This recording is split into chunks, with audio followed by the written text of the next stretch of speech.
Zan so ka gabatar da kanka. Assalamu alaikum yan uwa da abokan arziki. Suna na Isa jarumi a masana'antar kayan kwamfuta. To gashi yau mun ga ka shiga kotu da kai da Sadiya Haruna, shin menene ya faru? Tunda idan za a iya tunawa kamar shekaru 2 baya kun taba makamanciyar haka.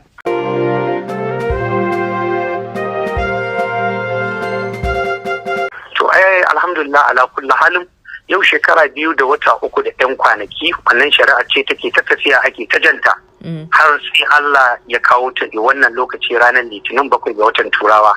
Shine Allah ya yi hukuncinsa ya tabbatar da mai gaskiya ya ba wa kowa gaskiyarsa.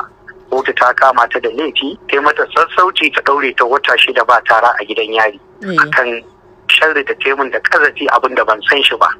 To ko za a gaya mana sharri da kazafin da ta yi? Duk wanda yake Najeriya, kai ba Najeriya ba ma kusan duniya, tunda social media is a worldwide. So ya ga a shekara 2 da kamar wata 3 ko 4 ya ga lokacin da wannan yarinya Sadiya ta shiga social media, ta mun kazafi na neman maza, ta mun kazafi na kwanci, ta mun kazafi dai na fatanci na cin mutunci wanda wallahi a rayuwata ban san da shi ba.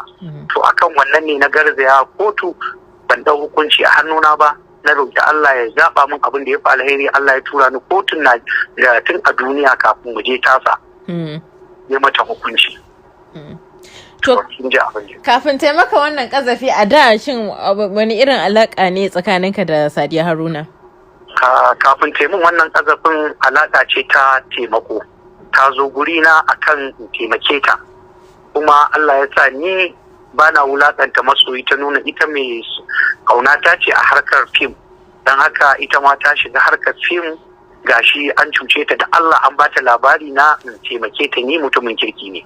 Na sa ta kawo min fim ɗin, kuma na sa aka gyara fim ɗin, na yi ƙoƙari in raba shi gidajen talabijin domin ta samu abin kanta.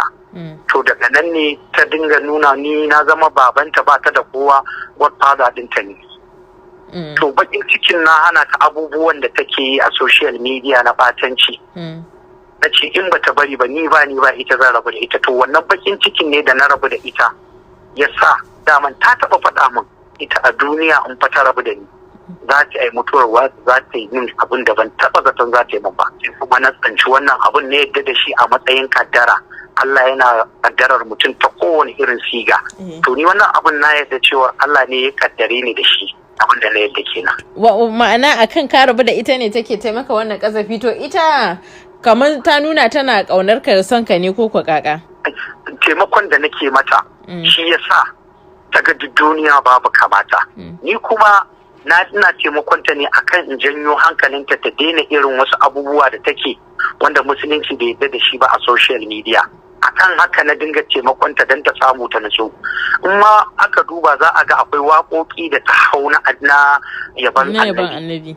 Ni na yi ƙoƙari na ɗauke ta, muka je gurin Hafiz Abdallah, na nemi alfarmarsa in yana ji zai ji yana raye.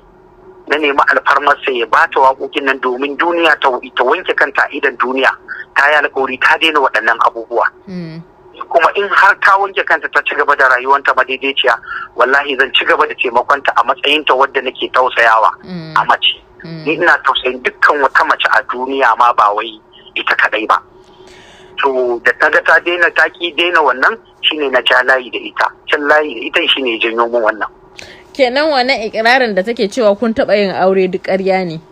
Wallahi tallahi Allah yana kallo. Ni a matsayina na musulmi ban san wani aure ba. Auren da na sani iyayena da iyayen yarinya su zo a bada sadaki a shafa a gaban shaidu a ɗaura wannan auren, shi na sani. In akwai wani aure da take ambata wanda ban san da shi ba, ni ma akwai shi ina ji waiwai, ni ban san shi ba, ban san ya ake ba. Wato ma'ana auren mutu'a? To auren mutu'a ina jin sa a gari wai amma ni ban taɓa yin sa ba, ban san ya yake ba, ban san ya ake tsara shi ba.